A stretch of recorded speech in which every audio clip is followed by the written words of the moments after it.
हरे कृष्ण कृष्ण कृष्ण हरे राम राम राम हरे कृष्ण कृष्ण कृष्ण हरे राम राम हरे कृष्ण कृष्ण कृष्ण हरे राम राम हरे कृष्ण कृष्ण कृष्ण हरे राम राम हरे कृष्ण कृष्ण कृष्ण हरे राम राम हरे कृष्ण कृष्ण हरे राम राम हरे कृष्ण कृष्ण कृष्ण हरे राम हरे कृष्ण कृष्ण कृष्ण हरे राम हरे कृष्ण कृष्ण कृष्ण हरे राम हरे कृष्ण कृष्ण कृष्ण हरे राम हरे कृष्ण कृष्ण कृष्ण राम हरे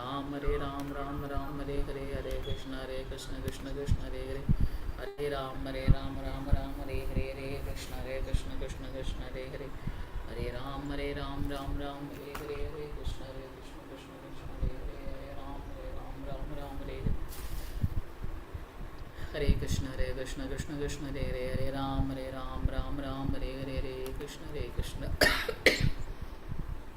कृष्ण कृष्ण हरे राम राम हरे कृष्ण कृष्ण कृष्ण हरे राम हरे कृष्ण कृष्ण कृष्ण हरे राम हरे जय राधा माधवा जय कुंज बिहारी जय राधा माधवा जय कुंज बिहारी जय गोपी जनवल्लभा गिरिवरधारी जय गोपी जनवल्लभा गिरिवरधारी यशोदनन्दन व्रज जनरञ्जन यशोधनन्दन व्रज जनरञ्जन यमुनतीरवनचारी यमुनतीरवनचारी जय राधा माधवा जय कुंज बिहारी हरे कृष्ण कृष्ण कृष्ण हरे हरे हरे राम राम राम हरे हरे हरे कृष्ण कृष्ण कृष्ण हरे हरे हरे राम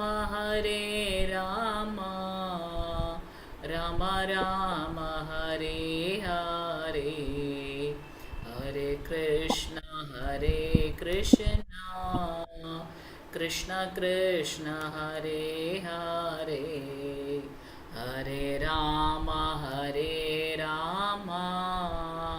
राम राम हरे हरे हरे कृष्णा இந்த அதிகாலையில் லெவல் 2 கிளாஸ்க்கு வந்திருக்கக்கூடிய அனைத்து பக்த கொடிகளையும் ஸ்ரீ ஸ்ரீ ராதா கோவிந்தா இஸ்கான் பெங்களூர் சார்பாக வருக வருக என்று வரவேற்கின்றோம். மாதாஜி பிரபுஜி ஸ்க்ரீன் தெரியுதுங்களா? தெரியுதுங்க மாதாஜி. வால்யூம் ஹரே கிருஷ்ண. ஹரே கிருஷ்ணா. வால்யூம் ஓகேங்க மாதாஜி. ஓகேங்க மாதாஜி. ஓகே. ஓம் நமோ பகவதே வாசுதேவாய. ஓம் நமோ பகவதே வாசுதேவாய. ஓம் நமோ பகவதே வாசுதேவாய.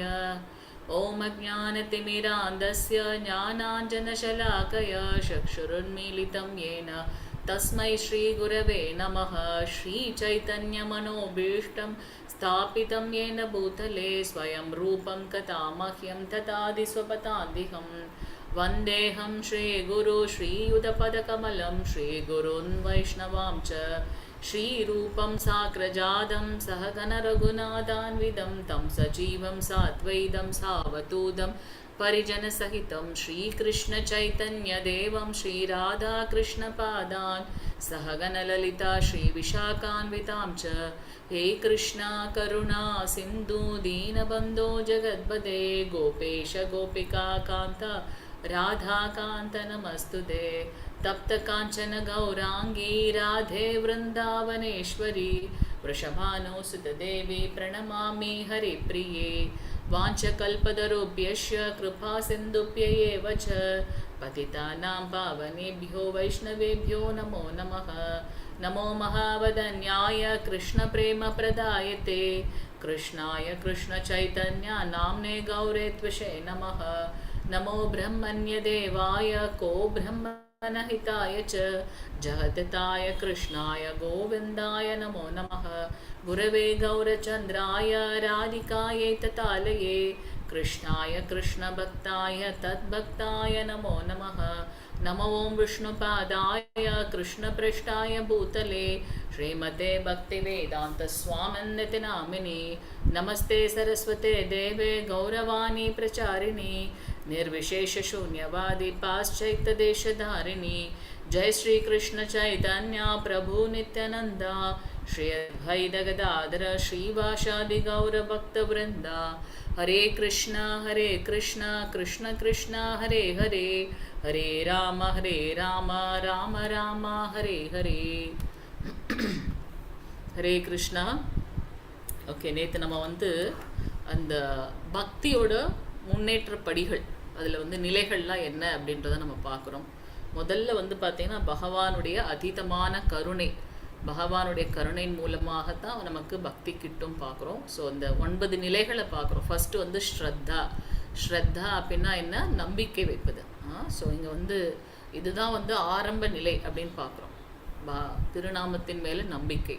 ஸோ இங்கே நம்ம பார்க்குறோம், ஒருவன் தன்னுணர்வுக்கான ஆரம்ப ஆவலை பெற்றிருக்க வேண்டும். இதுதான் வந்து முதல் நிலை. ஸோ நம்பிக்கை வந்ததுக்கப்புறம் அவங்களுக்கு அடுத்த நிலை என்ன அப்படின்னா சாது சங்கம். சாது சங்கம் அப்படின்னாக்கா சாதுக்கள் யாரெல்லாம் இந்த தூய பக்தர்கள் இருக்காங்க இல்லையா, அந்த பக்தர்களுடைய அசோசியேஷன், அவங்களுடைய சங்கம் கிடைக்கும். ஆன்மீகத்தில் முன்னேறியவர்களுடன் உறவு கொள்ளும் நிலையை பகவான் உருவாக்குகின்றார். அதுக்கு அடுத்த நிலை என்ன அப்படின்னாக்கா பஜன கிரியா. ஸோ இங்கே பஜன கிரியாவில் என்ன பண்ணுறோம்? ஆன்மீக குருவின் கண்காணிப்பில் பக்தி தொண்டின் தொடக்கம். குருவோட கண்காணிப்பின் கீழே பக்தி தொண்டு இங்கே தான் தொடக்கமாகின்றது. அடுத்தது அனர்த்த நிவர்த்தி. அனர்த்த நிவர்த்தி அப்படின்னாக்கா இந்த ஜட பற்றிலிருந்து, இந்த தேகாபிமானத்திலிருந்து நாம் விடுதலை பெறுவது, ஜட பற்றிலிருந்து விடுதலை. அடுத்த நிலை என்ன அப்படின்னாக்கா நிஷ்டா. நிஷ்டா அப்படின்னாக்கா பக்தி தொண்டில் உறுதியோடு இருக்கிறது. அப்போ பக்தியில் முன்னேறிட்டே போகும்போது அதுக்கு அடுத்த நிலை ருச்சி. அப்போ அந்த பக்தி மீது நமக்கு ஒரு ஆர்வம் வருகின்றது, ஒரு ருச்சி வருகின்றது, இன்பம் வருகின்றது, ருச்சி. பகவானை பற்றி கேட்குறதுல ஆர்வம், பக்தி தொண்டில் வந்து ஒரு அலாதியான ருச்சி. அடுத்தது வந்து ஆசக்தி. ஆசக்தினா கிருஷ்ண உணர்வின் மீது பற்றுதல் கொள்ளும் நிலை, எப்பொழுதும் கிருஷ்ணமயமாக இருக்கிறது. அடுத்தது பாவநிலை. திவ்யமான இறையன்பின் ஆரம்ப நிலை தான் இது. அந்த எந்த பாவத்தை, எந்த லீலை பார்க்குறோமோ அந்த பாவத்தோடே ஒன்றிணைகிறது. கடைசியாக இருக்கிறது பிரேமை.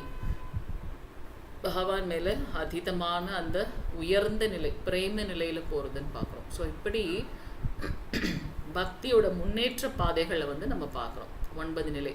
முதல்ல இருக்கிறது ஸ்ரத்தா. ஸ்ரத்தானா நம்பிக்கை வருவது. ஓகே, நாம உச்சாரணத்துக்கு மேலே நம்பிக்கை. பகவான் ஸ்ரீ கிருஷ்ணரே மூல முழுமுதற் கடவுள் அப்படின்றதுல நம்பிக்கை. அந்த நம்பிக்கைக்கு அடுத்தது வந்து பார்த்திங்கன்னா சாது சங்கம்.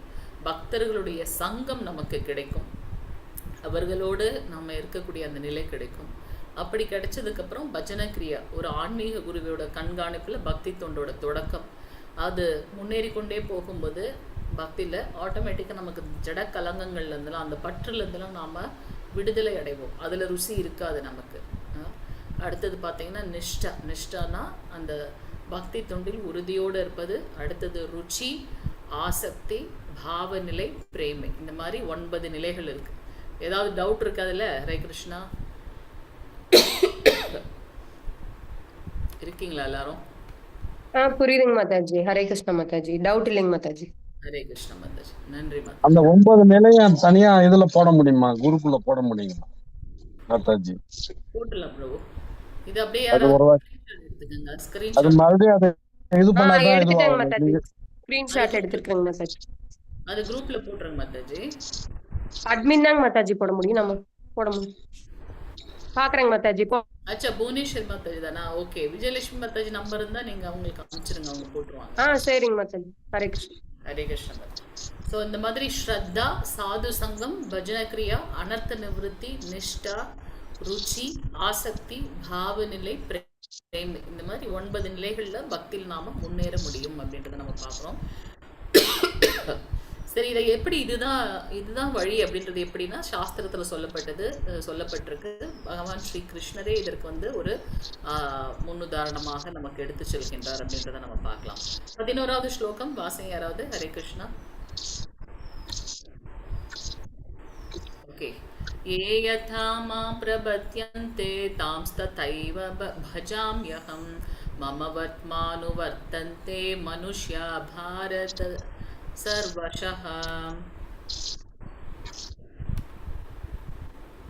என்னிடம் சரணடைந்தவர்க்கு ஏற்றாற் போல நான் அனைவருக்கும் பலனளிக்கின்றேன்.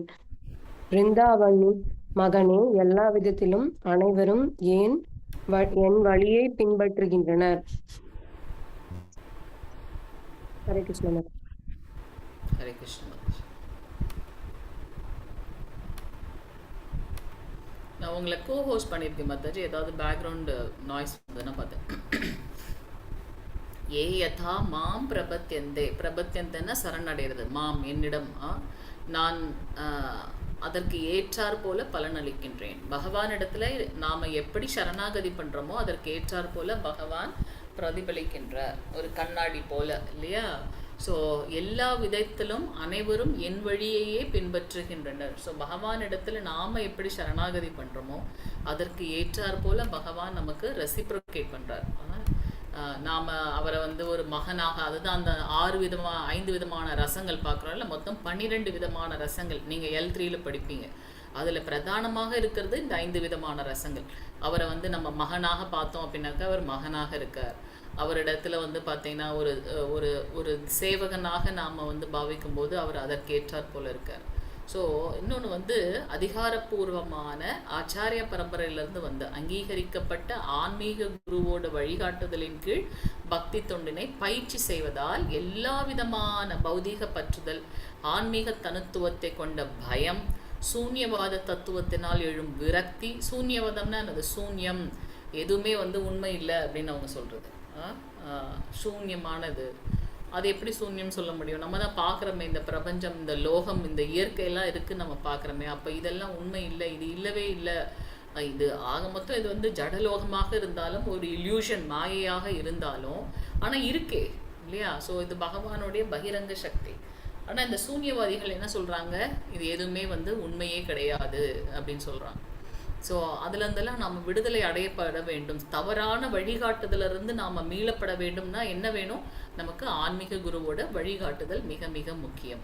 ஸோ அந்த ஆன்மீக குருவோட வழிகாட்டுதல், ஏன் ஆன்மீக குருவோட வழிகாட்டுதல் நேற்று நம்ம பார்த்தோம் இல்லையா? தத்விதி பிரணிபாதேன பரிப்பிரஷ்னேன சேவையாம். ஸோ அந்த தன்னுணர்வை பெற்ற அந்த ஆச்சாரியர்களுடைய வழிகாட்டுதலின் கீழே நாம் பக்தி தொண்டு செய்யும்போது கண்டிப்பாக பகவானை அடைகின்றோம். ஸோ நாம ரூப குண லீலைகளை கேட்கறது, ஸ்ரவணம், கீர்த்தனம், ஸ்மரணம், இந்த 3 இது ரொம்ப பிரதானமாக சொல்லப்படுது. 9 விதமான பக்தி துண்டுல கேட்கறது, பாடுறது, அவரை பற்றி எப்பொழுதும் நினைவு கூர்ந்து கொண்டே இருப்பது. இந்த 3 விதமான வழிகள் மூலமாக நிச்சயமாக நாம் பகவானை அடைய முடியும்.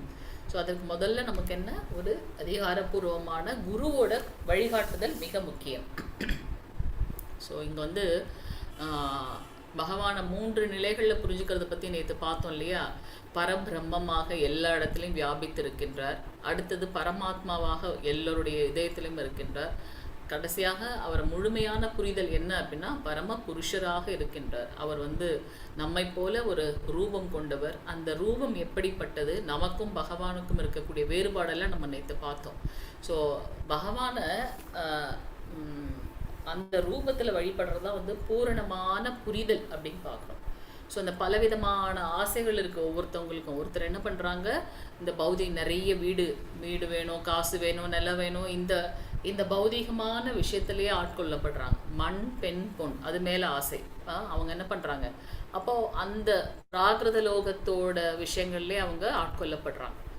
இன்னும் சிலர் என்ன பண்றாங்க, இல்ல நல்லா மெடிடேஷன் பண்ணி பரபிரம்மம் அந்த அந்த பிரம்மஜோதியில் ஐக்கியமாகணும் அப்படின்னு நினைக்கிறாங்க. அது சரியான புரிதலானா அதுவும் கிடையாது.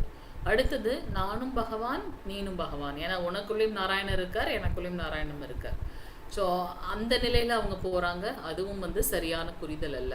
ஆனா பகவான் பரமபுருஷர், அச்சிந்த பேத அபேத தத்துவம், ஒன்றுபட்டு தோன்றினாலும் அவர் வேற்றுமையானவர் அப்படின்ற புரிதல்ல அந்த பக்தி தொண்டு பகவானுக்கு செய்கிறோம் இல்லையா, அதுதான் வந்து உண்மையான புரிதல் அப்படின்றத நம்ம பார்க்குறோம்.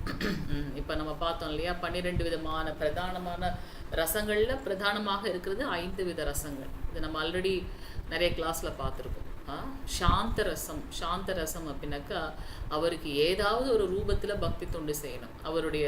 அவருடைய புல்லாங்குடல், அவருடைய பசுக்கள், கன்றுக்குட்டிகள், அவருடைய அந்த மயில் பீலிகை, நம்ம பார்க்குறோம் இல்லையா, பகவானுடைய அந்த 4 கரங்கள்ல சங்கு, சக்கர, கதா, பத்மம். ஸோ பகவான் கிட்ட இருக்கக்கூடிய அத்தனையுமே வந்து தூய பக்தர்கள் தான் அவருடைய ஆபரணங்களாகவும் அணிகலன்களாகவும் பகவானை அலங்கரிக்கிறாங்க அப்படின்னு பார்க்குறோம். ஸோ இது வந்து சாந்த ரசம். ஏதாவது ஒரு மூலையில பகவானுக்கு ஒரு ஒரு ஒரு என்னது ஒரு விதத்துல நம்ம வந்து அவரை அழகுபடுத்தணும்னு நினைக்கிறது. அடுத்தது வந்து தாசிய ரசம் என்ன, தாசியம் அப்படின்னாலே தொண்டு செய்வது. ஸோ பகவானுக்கு தொண்டு செய்து இருப்பது. எக்ஸாம்பிள் நம்ம பார்த்தோம் அனுமன். ஸோ அது என்ன அப்படி ஒரு பிரதானம் அப்படின்னாக்கா, பகவான் சீதாமாவை ஹனுமன் பார்த்ததே இல்லை. ஆனாலும் அவர் என்ன சொல்றார், சீத்தையை பார்த்து இந்த கடையாழியை கொடுத்துட்டோன்னா உடனே கிளம்பிட்டார். அவர்கிட்ட எந்த கேள்வியுமே கேட்கல. எள்ளுனா எண்ணெய் அணைக்கிறதுன்னு சொல்லுவாங்க இல்லையா, அது போல ஒரு வார்த்தையும் அவர் கேட்கல. அந்த அவர் மேல இருக்கக்கூடிய அந்த பக்தி, அந்த தாசிய பக்தி கண்டிப்பா அவரை வழி நடத்துன்றதுல ஸ்ட்ராங்கா இருந்தார். ஸோ அது தாசிய ரசம். அடுத்தது வந்து சக்கிய ரசம், நண்பராக இருத்தல். சுதாமாவை நம்ம பார்க்குறோம், அர்ஜுனனை பார்க்குறோம். அர்ஜுனனுக்காக, நண்பனுக்காக அவர் என்ன பண்றார், தேரோட்டியாக வருகின்றார். மூல முழுமுதற் கடவுள் பகவான் ரிஷிகேஷர் அவருக்கு தேரோட்டியாக வருகின்றார். அர்ஜுனன் அவருடைய முதுகுல ஏன்னா அங்க மகாபாரத போர்க்களத்துல எவ்வளோ ஒரு பிரளயமாட்டம் அங்க நடக்குது போர். அப்போ அதுல வந்து அவர் என்ன பண்றார், அவருடைய முதுகுல வந்து அவர் வந்து டைரக்ஷன் காட்டுவாராம். ரைட்டு லெஃப்ட்னு முதுகுல என்ன பண்ணுவாராம், காலில் மிதிச்சு டைரக்ஷன் காட்டுவாராம். ஸோ பார்க்கலாம் பகவான் எப்படி ஒரு பக்தவச்சலனாக பக்தனுக்காக இறங்கி வருகின்றார் அப்படின்றத நம்ம பார்க்குறோம். சுதாமா என்ன பண்றார், வீட்டுக்கு வந்த உடனே சுதாமா வந்து ஒரு கிழிந்த ஒரு ஆடையை போட்டுண்டு அது அந்த அழுக்கு கந்த துணியில என்ன பண்றாரு, அவள் மூட்டை கட்டிண்டு வர்றார். இருந்தாலும் அவரை பார்த்த உடனே பெரிய மகாராஜா, பேலஸ் இருக்கு அவர்கிட்ட, 16,108 மனைவிமார்களுக்கும் அத்தனை பேலஸ் கட்டி வச்சிருக்காரு அவர் என்ன பண்றாரு, உடனே சுதாமாவை கூட்டிட்டு போய் தன்னுடைய படுக்கக்கூடிய மத்த இருக்கு இல்லையா, அதுல அமர வைத்து அவருக்கு பாத சேவனம் செய்கின்றார். அந்த நீரை தன் தலையில் மட்டும் இல்ல, தன்னுடைய பட்டத்து ராணிகள் தலையிலையும் அவர் வந்து தெளிக்கிறார். அப்போ எந்த அளவுக்கு வந்து பகவான் நாம் அவர்கிட்ட எப்படி சரணாகதி பண்றோமோ, எப்படி வந்து அவரை நினைக்கின்றோமோ, அதற்கு ஏற்றார் போல பகவான் நமக்கு ரெசிப்ரோகேட் பண்றார். நண்பராக, பெற்றோராக, வாத்சல்ய பாவம். ஸோ இங்க வந்து பாத்தீங்கன்னா ஹரே கிருஷ்ண மாதாஜி, சொல்லுங்க ப்ரோ. அந்த கிஞ்ச அந்த துணியில எடுத்துமான இதையும் சாப்பிடுறாரு அவர். ஹரே கிருஷ்ணா, உண்மை. அதையும் அவர் சாப்பிட்றாரு, அவ்வளவு பெரிய ராஜா. ஆனாலும் அவர் அங்க என்ன பாக்குறாருன்னா அவருடைய அந்த தூய்மையான பக்தியை பாக்குறாரு இல்லையா. ஸோ அடுத்தது வந்து வாத்சல்ய பாவம். யசோதானந்த மகாராஜர், தேவகி வசுதேவர், அவரை வந்து குழந்தையா வேணும்ட்டு எத்தனையோ ஆண்டுகள் தவம் பண்றாங்க. அதற்கு ஏற்றார் போல பகவான் அவருக்கு வருகின்றார் காதலராக. ஸ்ரீ ராம அவதாரத்துல அத்துணை ரிஷிகளும் முனிவர்களும் அவ்வளோ ஆச்சரியப்பட்டு ஆசைப்படுறாங்க. ஸோ அதனால அவர் என்ன சொல்றாரு, இந்த அவதாரத்துல நான் ஏகபத்தினி விரதன், அடுத்த அவதாரத்துல உங்களுடைய ஆசையை பூர்த்தி செய்கின்றேன். ஒரு நாளாவது அவருக்கு தொண்டு செய்யணும் ஒரு மனைவியாக அப்படின்னு அவங்க ஆசைப்பட்டாங்க. அதற்காக அடுத்த பிறவியில் அவருக்கு வந்து என்ன பண்ணுறாரு, அவங்களுக்கெல்லாம் ஒரு சான்ஸ் கொடுக்குறாரு. ஸோ நாம் எப்படி பகவானிடத்தில் சரணாகதி செய்கின்றோமோ அதற்கு ஏற்றாற் போல பகவான் இங்கே நமக்கு ரெசிப்ரோகேட் பண்ணுறாங்க. நமக்கு வந்து அதே மாதிரியான பலன் கிடைக்கின்றது அப்படின்றத நம்ம இங்கே பார்க்கலாம்.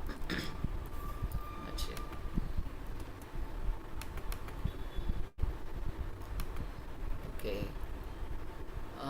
அடுத்த ஸ்லோகம் மாதாஜி யாராவது வாசிக்க முடியுமா?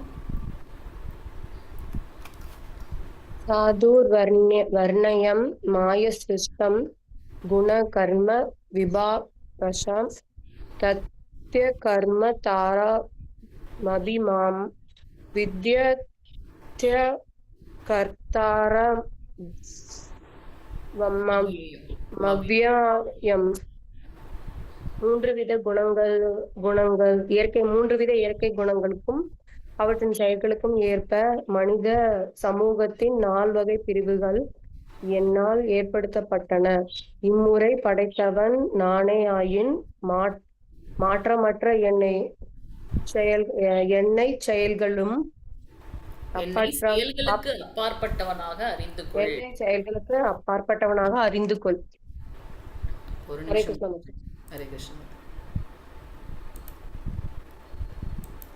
நம்ம ஆக்சுவலாக 11 படித்தோம், அதுக்கப்புறம் படிக்கல. 12வது ஸ்லோகம் பார்த்துடலாம்.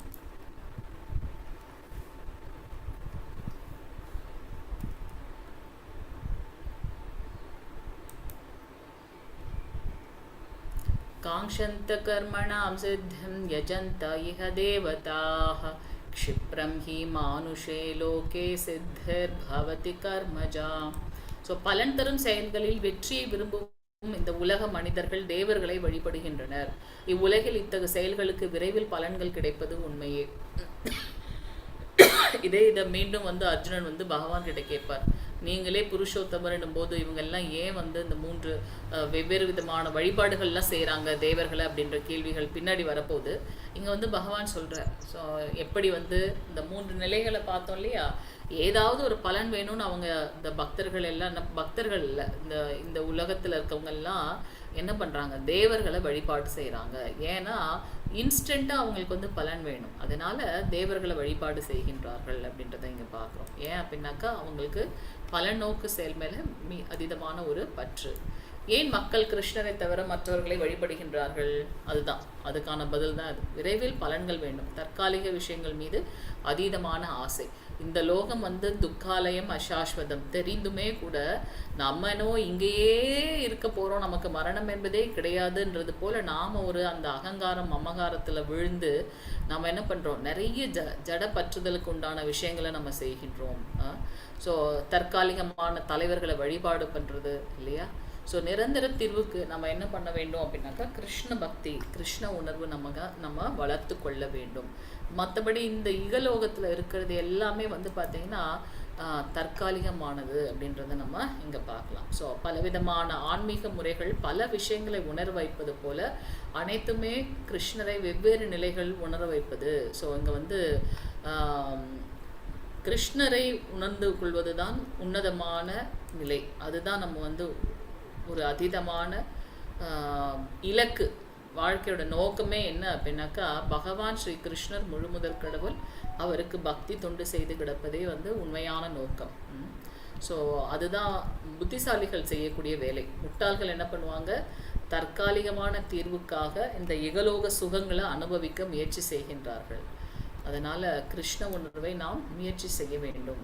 தெளிந்த புத்தியுள்ள ஒருவன் பௌதிக ஆசைகள் நிரம்பியவனாகவோ பௌதிக ஆசைகளே இல்லாதவனாகவோ அல்லது முக்தியை விரும்புபவனாகவோ இருந்தாலும் அவன் எல்லா வழிகளிலும் பரமபூரணராகிய முழுமுதற் கடவுளையே வழிபட வேண்டும். இது வந்து ஸ்ரீமத் பாகவத்தில் சொல்லப்பட்டிருக்கு. உண்மையான புத்தி உடையவர்கள் என்ன பண்ணுவாங்க அப்படின்னாக்கா பகவான் ஸ்ரீ கிருஷ்ணர் மூலம் முழுமுதற் கடவுள், அவரை வழிபாடு செய்து இந்த ஜட பற்றுகள்ல இருந்து அவங்க விடுதலை அடைகின்றார்கள் அப்படின்றத நம்ம பார்க்குறோம்.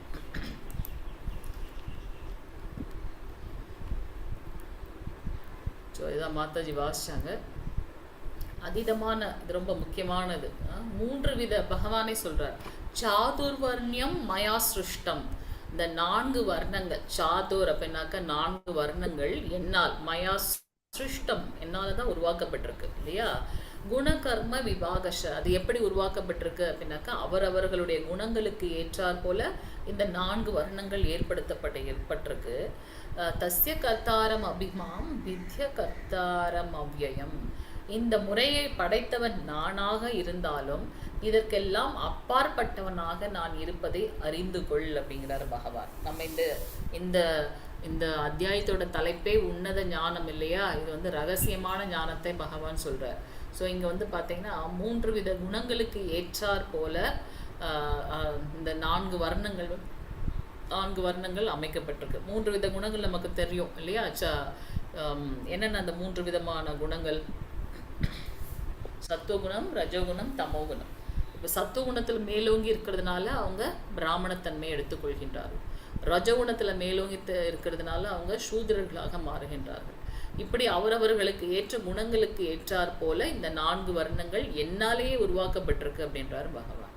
நாம் அதை இப்பவும் பார்க்கலாம். ஒரு ஆஃபீஸ்லேயோ இல்லை ஒரு ஸ்கூல்லையோ பார்த்தா இந்த 4 வர்ணங்களை நாம் பணிகள் செய்து கொண்டு தான் இருக்கின்றோம் இல்லையா? ஸோ இது வந்து இந்த 4 வர்ணங்களை பகவானே அமைத்தாலுமே கூட அவர் இந்த குணங்களுக்கெல்லாம் அப்பாற்பட்டிருக்கின்றார் அப்படின்றத அவரே இங்க சொல்றார். ஸோ வர்ணாசிரமம் நம்ம பார்க்குறோம். பிராமணன், சத்திரியன், வைஷ்யர், சூதர்கள். ஆனால் இந்த 4 வர்ணத்தில் இருந்தாலும் யார் வந்து சென்டர் ஆஃப் பாயிண்டிங்கை நம்ம பார்க்குறோம். பகவான் ஸ்ரீ கிருஷ்ணரை திருப்திப்படுத்துவதற்காக ஒரு பிராமணனாக நான் என்ன பண்ணணும்? சாஸ்திரங்களை படித்து அதை மற்றவங்களுக்கும் எடுத்து சொல்லி அவர்களும் கிருஷ்ண பக்தியில் வந்து பகவானுக்கு பக்தி தொண்டு செய்ய வைக்கணும். ஒரு சூத்ரனாக நம்ம என்ன பண்ணணும்? அனைத்தின் மூலம் நம்ம பார்க்குறோம் இல்லையா? நம்ம இதுக்கு முந்தின பார்த்தோம் ஸ்லோகங்களில். அவர் வந்து இந்த உயர்ந்த ஞானத்தை நான் சூரிய தேவனான விவஸ்வானுக்கு அளித்தேன், அவர் மனுவுக்கு கொடுத்தார், மனு இஷ்வாவுக்கு கொடுத்தார். ஸோ இப்படி அனைத்தின் மூலம் பகவானே நம்மை சார்ந்து எதுவுமே இல்லை அப்படின்ற ஞானத்தை அந்த அந்த அந்த ஞானத்தை குடிமக்களுக்கு தர்மத்தின் வழியில் சொல்லணும். ஸோ அனைத்தின் மூலமும் பகவானை திருப்திப்படுத்துறதே அப்படின்ற அந்த பாவத்தில் ஒரு சத்திரன் வேலை செய்யணும். அடுத்தது வந்து வைஷ்யர்கள். விவசாயம், பசு பராமரிப்பு, அதுதான் வந்து வைஷ்யர்களுடைய பிரதானமான விஷயம்.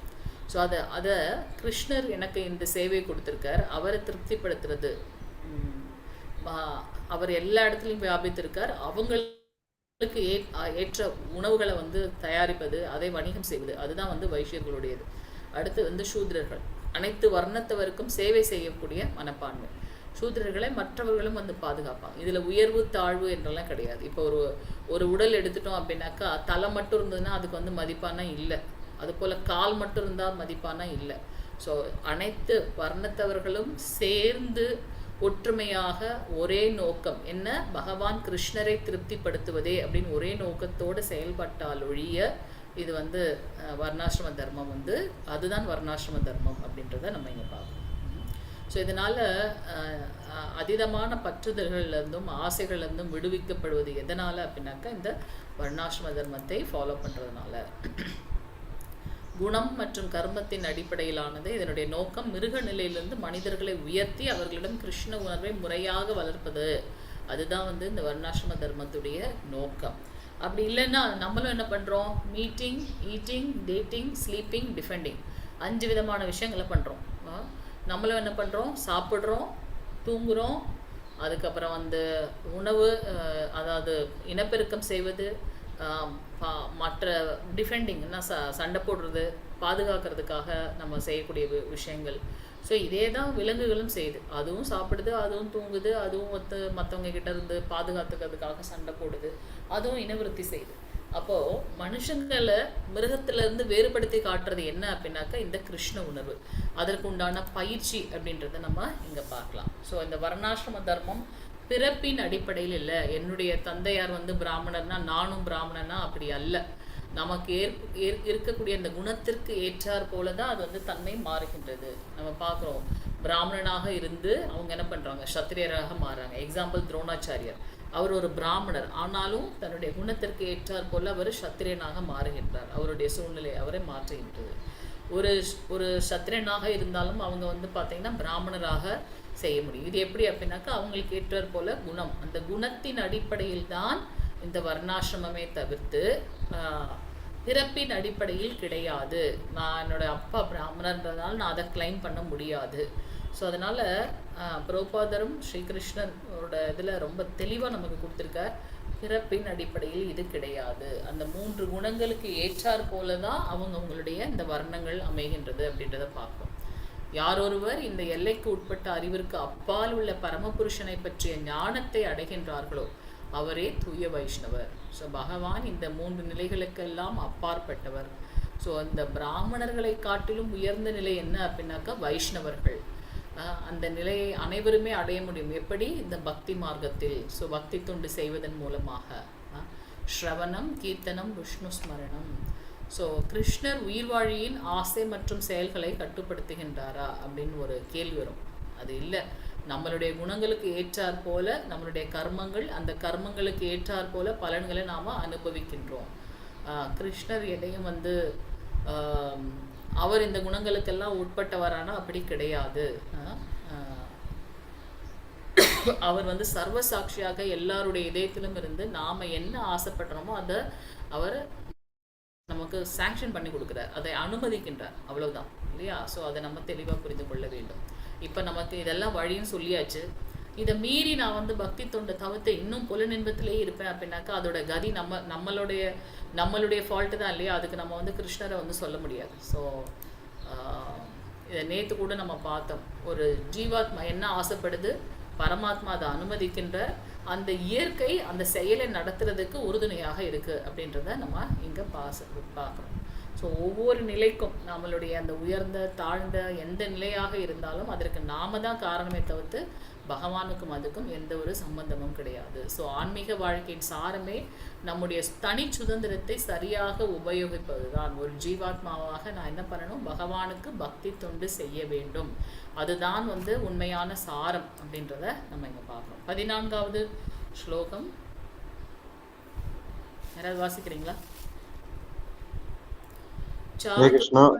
हरे कृष्ण. चातुर्वर्ण्यं मया सृष्टं गुणकर्म विभाहर दस्य कर्तारमपि मां वित्तयकर्तारमव्ययम्. மொழிபெயர்ப்பு. ஹரே கிருஷ்ணன். என்னை பாதிக்கும் செயல் எதுவும் இல்லை, செயலின் பலன்களை நான் விரும்புவதும் இல்லை, என்னை பற்றிய இவ்வுண்மையை அறிபவனும் செயல்களின் விளைவுகளால் பந்தப்படுவதில்லை. ஹரே கிருஷ்ணா. ரொம்ப தெளிவா பகவான் சொல்லிட்டார் இல்லையா? நம்மளுடைய ஒவ்வொரு நிலைக்கும் நம்மளுடைய குணங்கள் தான் காரணம். அது மட்டும் இல்லாம பகவான் இந்த குணங்களுக்கெல்லாம் அப்பாற்பட்டு இருக்கின்றார். அதற்கு ஏற்றாற் போல வர்ணங்கள் அமைகின்றது. என்னை பாதிக்கக்கூடிய செயல்னு எதுவுமே கிடையாது. கர்த்தாரம் அவ்யயம். ஸோ செயல்களின் பலன்களை பகவான் விரும்புவது. நமக்கு தான் வந்து இதை பண்ணினா இந்த பலன் கிடைக்கும், அதுக்காக நான் அதை பண்ணுறேன்னு நம்ம பார்க்குறோம். ஆனால் பகவானுக்கு அந்த மாதிரி பலன்களை விரும்பக்கூடிய விஷயங்களோ எதுவும் கிடையாது. ஸோ இதையெல்லாம் பூரணமாக யார் புரிந்து கொள்கின்றார்களோ அவர்கள் இந்த பௌதிக லோகத்தில் பந்தப்படுவதே இல்லை அப்படின்றத நம்ம இங்கே பார்க்குறோம்.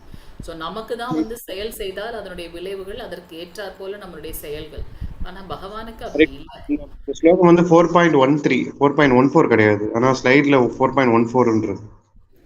இல்ல 4.13 வேற சாதுர்வர்ணியம் ஸ்லோகம் பிரபு.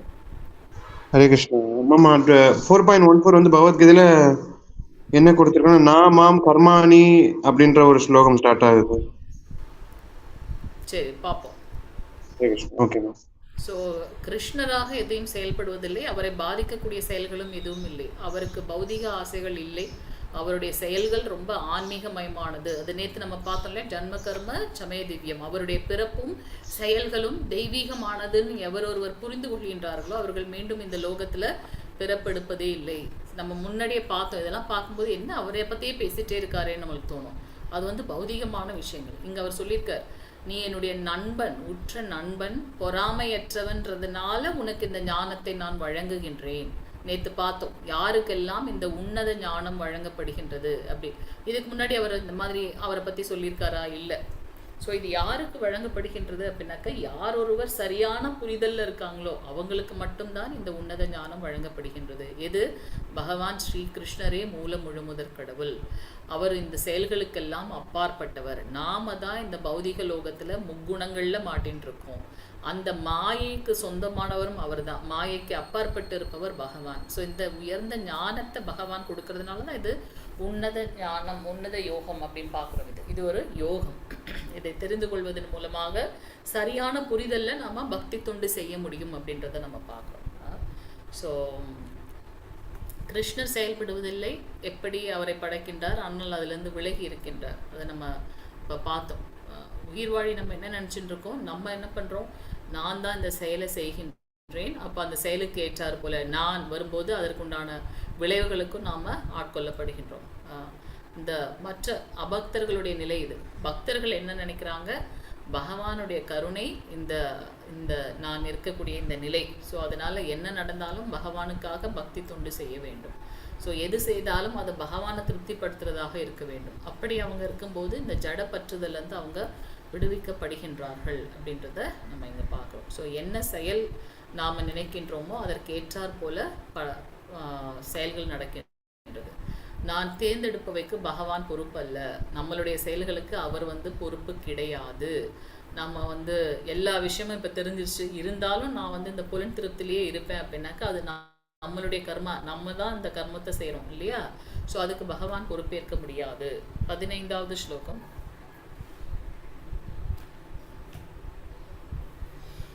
யாராவது வாசிக்கிறீங்களா? ஹரே கிருஷ்ணா.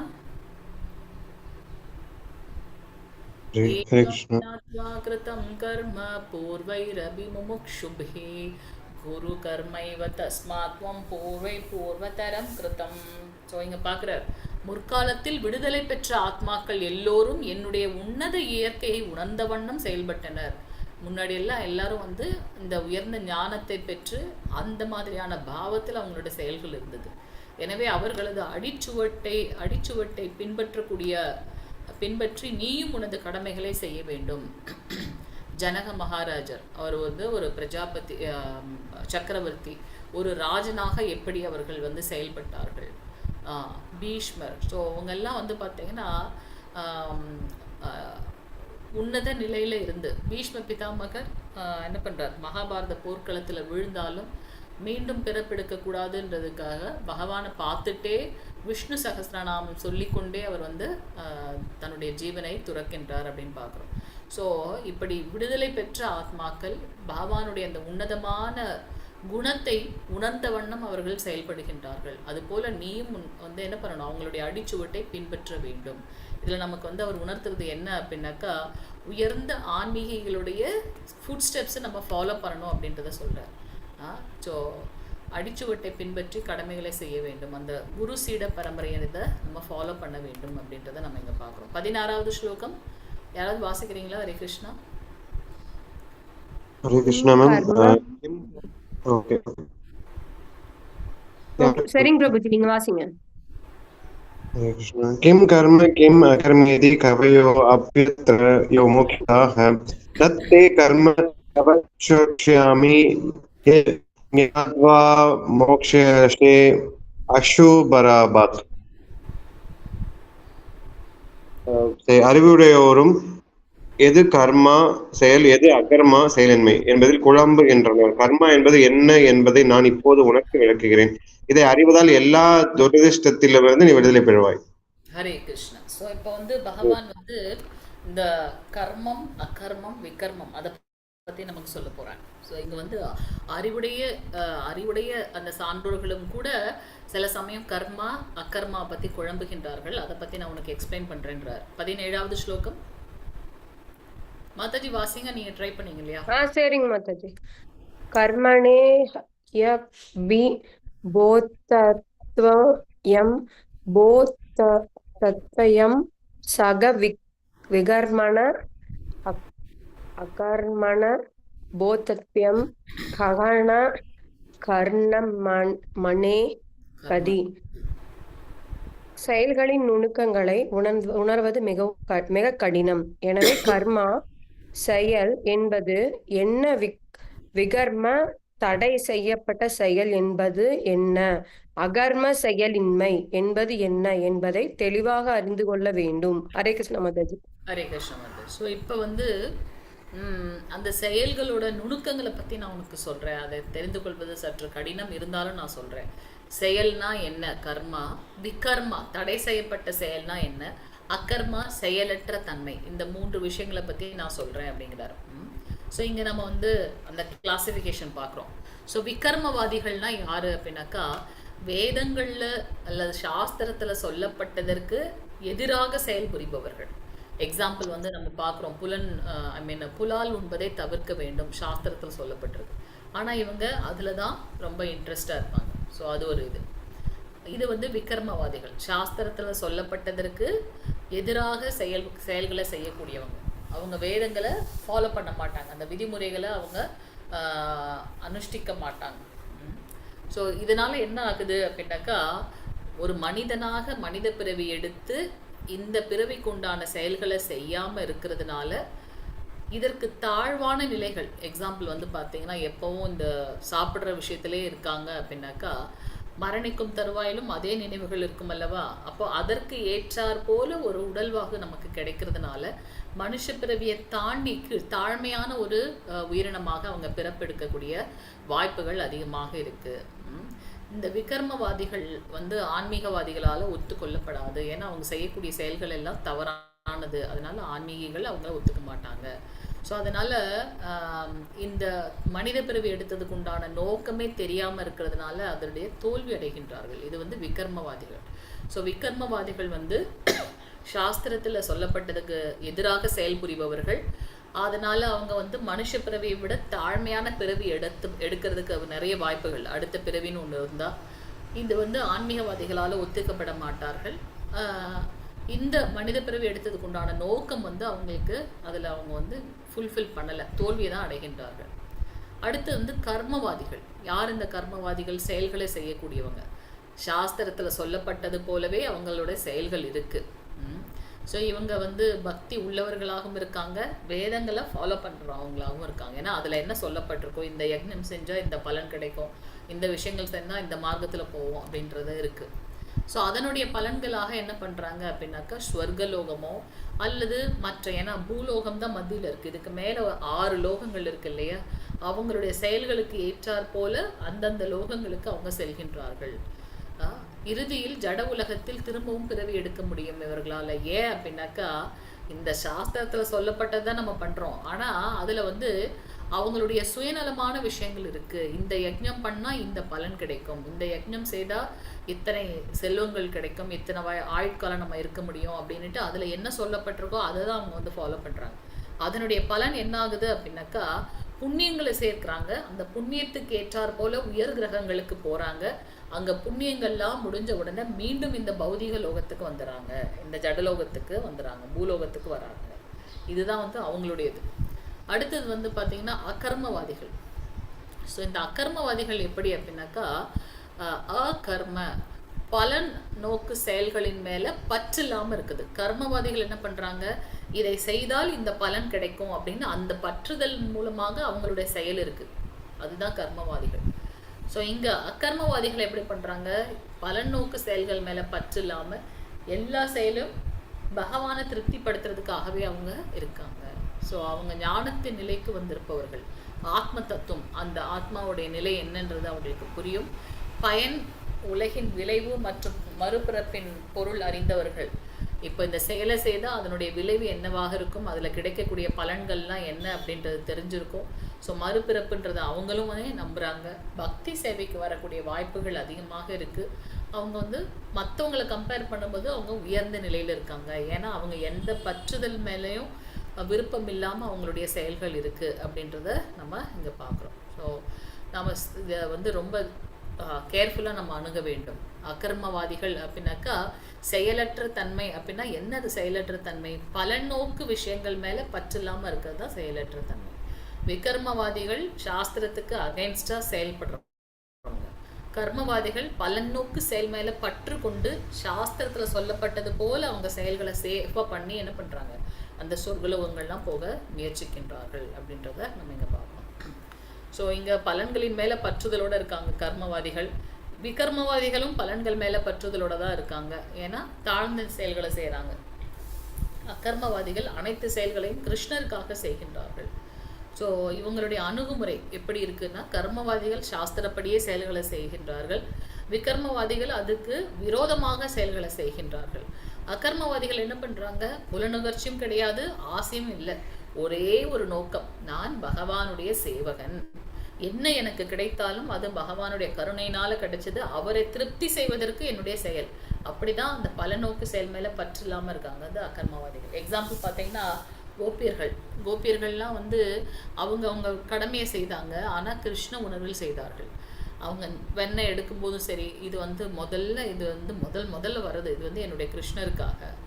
அவங்க பிரசாதம் செய்யும்போதும் சரி, இது ரொம்ப டேஸ்ட்டாக நான் வந்து கிருஷ்ணருக்காக பண்ணுறேன், இது வந்து அவருடைய உடம்புக்கு நல்ல போஷாக்கு கொடுக்க வேண்டியதாக இருக்குது. ஸோ அந்த மாதிரி கர்ம பலன் மேலே பற்று இல்லாமல் ஆனால் செயல்களை செய்கின்றார்கள் அகர்மவாதிகள். செயலற்ற தன்மைனா என்ன அப்படின்னாக்கா, எந்த செயலும் செய்யாமல் காட்டில் போயிருக்குது அப்படி அல்ல, அவங்க செயல்களை செய்து கொண்டு தான் இருக்காங்க, ஆனால் அது மேலே பற்று இல்லாமல் இருக்காங்க. ஸோ இந்த கர்மவாதிகள் சாஸ்திரத்தின் மூலம் அவங்க ஃபாலோ பண்ணுறதுனால புண்ணிய பலன்கள் கிடைக்கும், அதற்கேற்ற போல உயர் கிரகத்துக்கு அவங்க ப்ரொமோட் ஆகிறாங்க. ஆனால் விகர்மவாதிகள் பாவங்கள் கிடைக்கிறதுனால தாழ்வு லோகத்துக்கும் தாழ்ந்த பிறப்புகளும் அவங்க எடுக்கிறாங்க. அகர்மவாதிகள் என்ன பண்ணுறாங்க? நித்தியமாக தெய்வீகமான அன்பை வந்து அனுபவிக்கின்றார்கள், இன்பத்தை அனுபவிக்கின்றார்கள். ஸோ இங்கே நம்ம அதுக்கு தான் சொல்கிறோம், அதிகாரப்பூர்வமான குரு சீட பரம்பரையிலிருந்து வந்த ஆச்சாரியர்களை நாம் ஃபாலோ பண்ணணும். அதுதான் வந்து பக்குவம் அப்படின்றத அவங்க சொல்கிறாங்க. ஸோ இந்த 3 விஷயங்களையும் வேறுபடுத்தி அறிவதன் மூலமாக நம்மளுடைய செயல்கள் திவ்யமானதாக மாறுகின்றது. அப்படியாக நாம் பகவானை அடைகின்றோம். 18வது ஸ்லோகம். हरे कृष्ण। कर्मणि अकर्मय पश्येत् अकर्मणि च कर्मय च புத்திமான் மனுஷ்யேஷு ஷ யுக்தக கிருஷ்ண கர்மகிருத். அதாவது கர்மாவில் கர்மாவையும் காப்பவன் மனிதரில் அறிவுடையவனாகிறான். எல்லாவித செயல்களில் ஈடுபட்டிருந்தாலும் அவன் உன்னத நிலையில் நிலை பெற்றுள்ளான். ஹரே கிருஷ்ணா. இதை எப்படி புரிஞ்சுக்கிறது? கர்மானா என்னன்னு பார்த்துட்டோம், அக்கர்மானா என்னன்னு பார்த்துட்டோம், விகர்மானா என்னன்னு பார்த்துட்டோம். கர்மாவில் அக்கர்மாவையும் சாஸ்திரத்துல சொல்லப்பட்டது போல செயல்களை செய்தாலும் ஆனா அந்த செயலோட பலன் மேல பற்று இல்லாம இருக்கிறது, அதுதானே அக்கர்மான்னு பார்த்தோம். செயல்களோட பலன் மேல பற்று இல்லாம இருக்குது. கர்மாவில் அக்கர்மாவையும் அகர்மாவில் கர்மாவையும் நம்ம செய்யக்கூடிய செயல்கள் வந்து பகவானை திருப்திப்படுத்துறதுக்காக இருக்கு அப்படின்னாலும் அதுலேயும் அவங்க செயல்களை செய்கிறாங்க. ஸோ இப்படி அகர்மாவில் கர்மாவையும் காண்பவன் மனிதரில் அறிவுடையவனாக இருக்கின்றான். அவங்க எந்த செயல்களில் ஈடுபட்டிருந்தாலும் அவங்க என்ன பண்ணுறாங்க? அந்த உன்னத நிலையில் இருக்கின்றார்கள், நிலை பெறுகின்றார்கள் அப்படின்னு பார்க்குறோம். இங்கே நம்ம பார்க்குறோம் நாரத ரிஷி மூவுலக சஞ்சாரி இல்லையா, திரைலோக சஞ்சாரின்னு சொல்கிறோம். 3 லோகத்துக்கும் அவர் போயிட்டே வர்றார். அவருக்குன்னு தனியாக ஏதாவது செயல் இருக்கான்னு, அவருக்குன்னு தனியாக குடும்பம் அந்த மாதிரி என்ன இருக்கான்னு இல்லை. அவர் ஒரு அக்கர்மவாதி, ஆனாலும் அதில் ஒரு கர்மா பண்ணிட்டு இருக்கார். என்ன கர்மா பண்ணுறார்? எப்பொழுதும் பகவானுடைய நாம உச்சாடனம், நாராயண நாராயண நாராயணன் பகவானுடைய நாமத்தை சொல்லிட்டே இருக்கார். அவர் அக்கர்மவாதி தானே, அதுலேயும் அவர் ஒரு செயல் செய்கிறாரா இல்லையா? அது மட்டும் இல்லை, எத்தனை பேருக்கு அவர் குருவாக இருந்திருக்கார், அந்த தன்னுணர்வை பெறுவதற்கு ஒரு வழிகாட்டியாக இருந்திருக்கார். வியாசதேவருக்கு இப்போ நம்ம ஸ்ரீமத் பாகவதம் எப்படி படிக்கிறோம் அப்படின்னாக்கா, வியாசதேவருக்கு அவருடைய குருவான நாரத ரிஷி வழங்கிய அறிவுரையின் பேரில் தான் அவர் வந்து ஸ்ரீமத் பாகவதத்தை வழங்கியிருக்கார். அதே போல் துருவ மகாராஜருக்கு வந்து எப்படி வந்து தியானம் பண்ணணும் அப்படின்றத வந்து தவம் பண்ணணுன்றதை சொல்லி கொடுக்குறார். ஸோ இப்படி பிரலாத் மகாராஜருக்கு வந்து ஒரு உன்னதமான பக்தர் இல்லையா, சிசுவா தாயோட வயிற்றுக்குள்ளே இருக்கும்போதே, கர்ப்பப்பையில் இருக்கும்போதே அவர் என்ன பண்ணுறார்?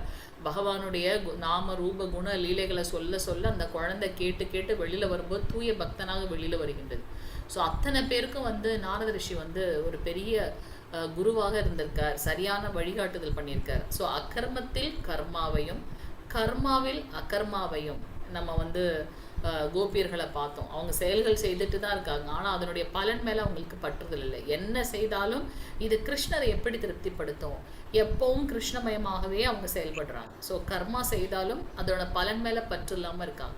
இப்படி இருக்கக்கூடியவங்க உன்னதமான நிலையில் அவங்க நிலை பெறுகின்றார்கள். ஸோ இந்த பௌதிகமான விஷயங்கள்லேருந்து அவங்க விடுபட்டு இருக்காங்க அப்படின்றத நம்ம இங்கே பார்க்கலாம். ஸோ இப்போ நம்மளிடத்துலையும் நிறைய பக்தர்கள் இருக்காங்க. அவங்க பார்க்குறதுக்கு வந்து இந்த பௌதிகமான லோகத்தில் வந்து செயலாற்றுறது போல இருந்தாலும் அவங்களுடைய நோக்கம் என்னவாக இருக்குது அப்படின்னாக்கா பக்தி மார்க்கமாக இருக்கின்றது. ஸோ செயலில் செயலின்மை, அதாவது பக்தி தொண்டு, செயலின்மையில் செயல், அதாவது பக்குவமற்ற துறவு, பற்றற்ற செயல்களை செய்வது, அதுதான் வந்து உன்னதமான நிலை அப்படின்றத நம்ம இங்கே பார்க்க முடிகின்றது. ஸோ இப்போ வந்து அந்த கிருஷ்ண பக்தர்கள் அப்படின்னு சொல்கிறோம் இல்லையா, அவங்களாம் என்ன பண்ணுறாங்க, அவங்களும் நம்மளை போலவே எல்லா செயல்களும் செய்கின்றார்கள். டெம்பிள் எல்லாம் வந்து பிரபுஜிஸ் இவங்கெல்லாம் பார்க்குறோம்.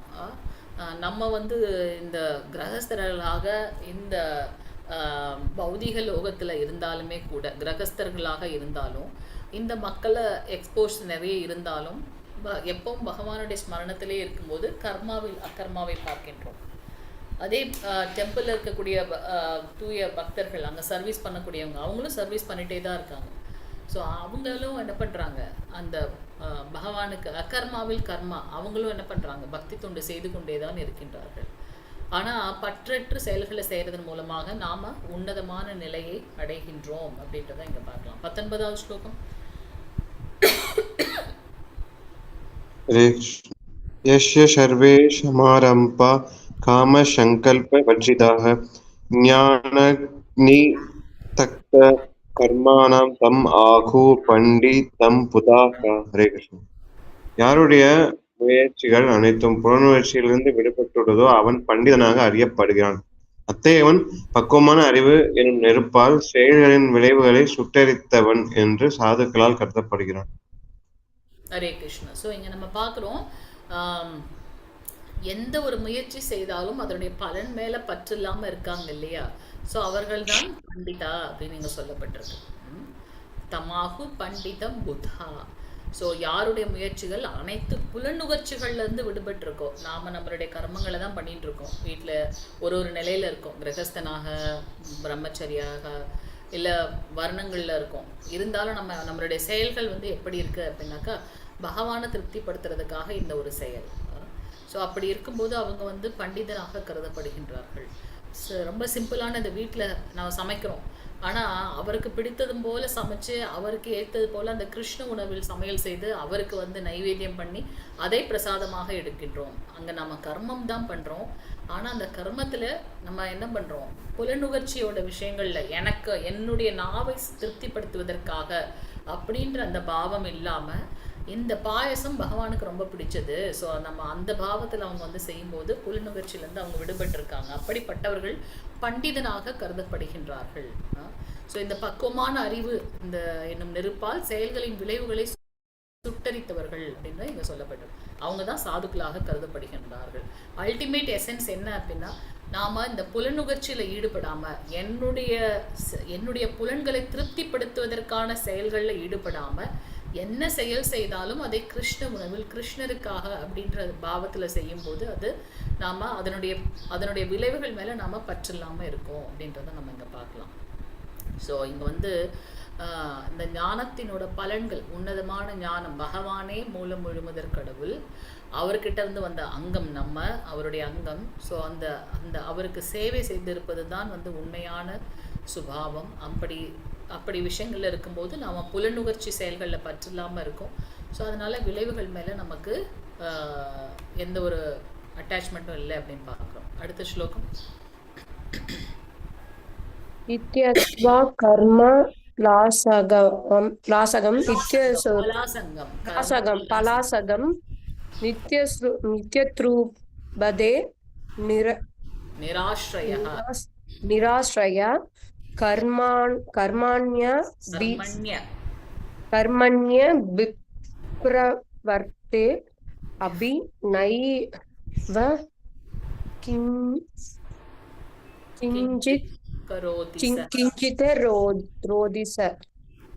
தனது செயல்களின்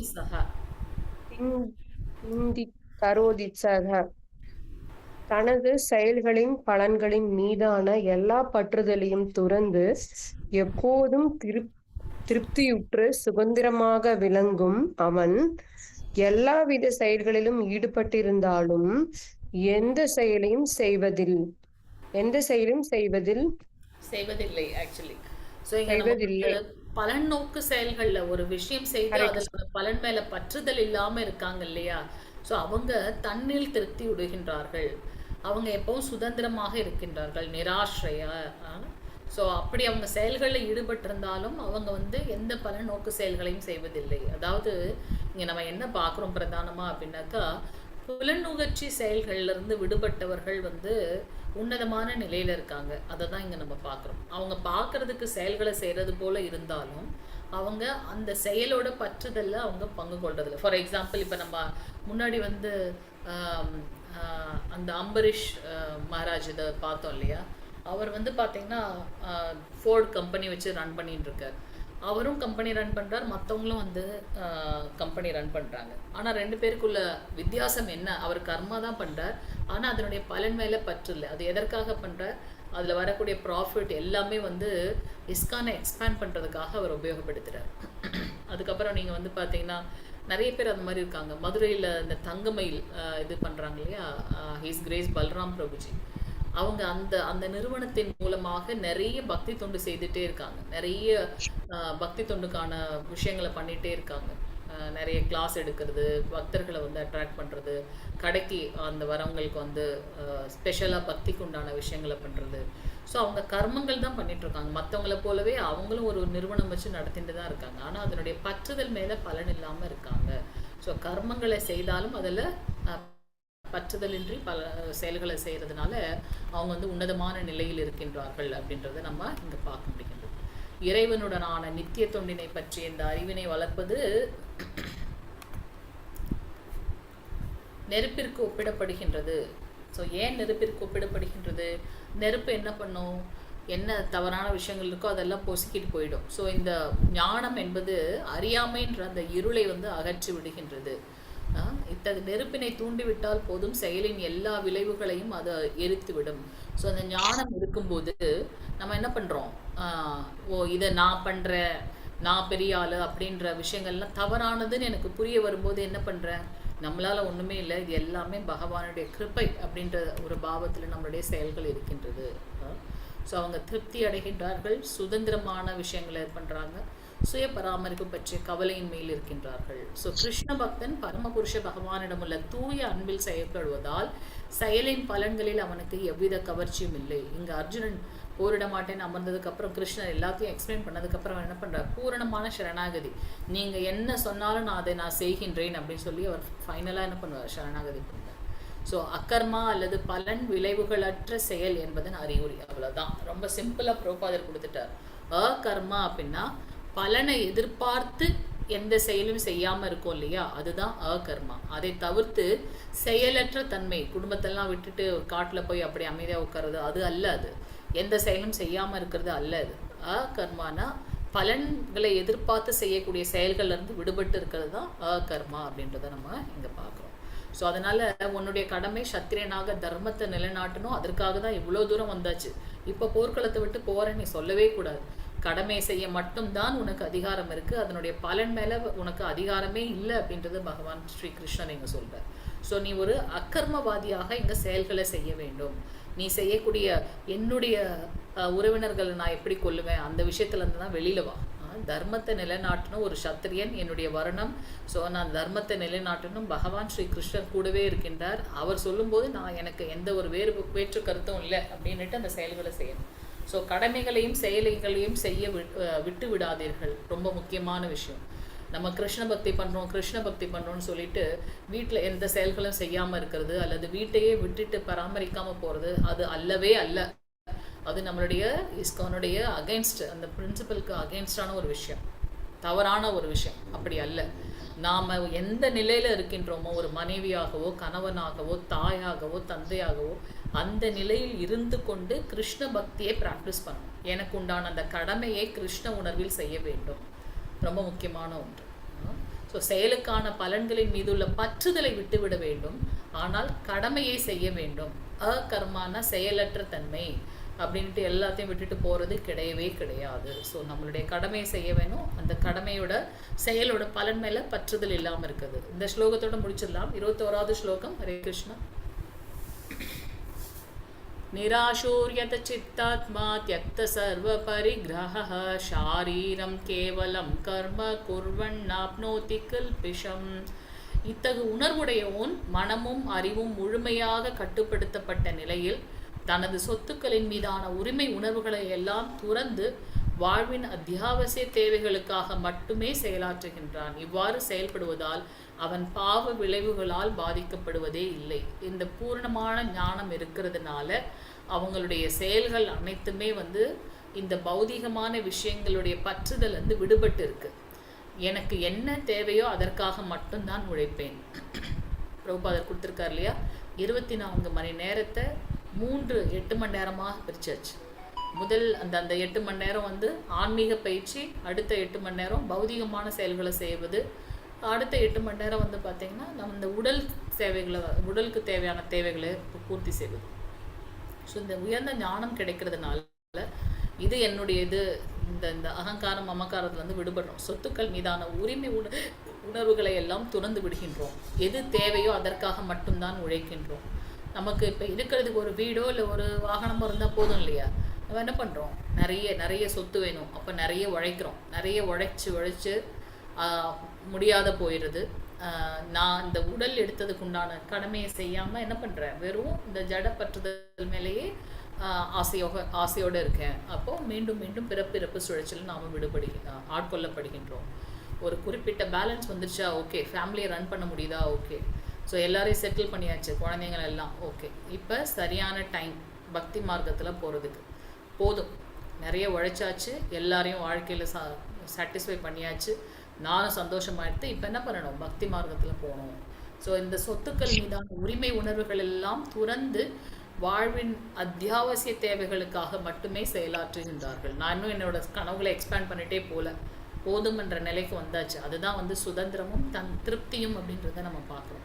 அப்படி அவங்களுடைய செயல்கள் இருக்கிறதுனால பாவ விளைவுகளால் அவங்க ஒருபோதும் பாதிக்கப்படுவதே இல்லை அப்படின்றத நம்ம பார்க்குறோம். ஸோ இங்கே வந்து பகவான் கிருஷ்ணரையே வந்து முழுமையாக சரணடைந்து இருக்கின்றார்கள். தேவைக்கு மட்டுமே அவர்கள் உழைக்கின்றார்கள். ஸோ அனைத்து இந்த மாதிரியான விஷயங்கள் இருக்கிறதுனால அது நம்ம பாவ விளைவுகள்லேருந்து விடுவிக்கின்றது. எப்படி உடலோட ஒரு அங்கம் தனியாக, இப்போ ஒரு கை தனியாக வேலை செய்யாது. ஸோ அது வந்து கிருஷ்ண உணர்வில் பகவானுடைய அங்கமாக செயல்படுறதுனால மட்டும்தான் அது வந்து ஒரு பூரணமான ஒரு உடலாக செயல்படுகின்றது. ஸோ அதனால் முழு உடலின் முயற்சினாலேயே அது நகர்கின்றது. அதுபோலவே கிருஷ்ண பக்தன் எப்போதும் பகவானுடைய ஆவலுடன் இணைந்துள்ளான். இதோட நம்ம முடிக்கலாம். 22வது ஸ்லோகத்துலேருந்து நாளைக்கு பார்க்கலாம். வாஞ்ச கல்பதருப்பேஷ்ய கிருபா சிந்துப்யேவச்ச பதிதானாம் பாவனேபியோ வைஷ்ணவேபியோ நமோ நமः. अनंत कोटि भक्त वृंद की जय. नामाचार्य श्रील हरिदास ठाकुर की जय. जगत गुरु श्रील प्रभुपाद की जय. नित्य गौरव प्रेमानंदे. हरि हरि बोल. हरे கிருஷ்ணா. ஏதாவது கருத்துக்கள் கேள்விகள் இருந்தால் கேட்கலாம். ஹரே கிருஷ்ணா மகாராஜ். ஹரே கிருஷ்ணா. ஒரு சந்தேகம், அதாவது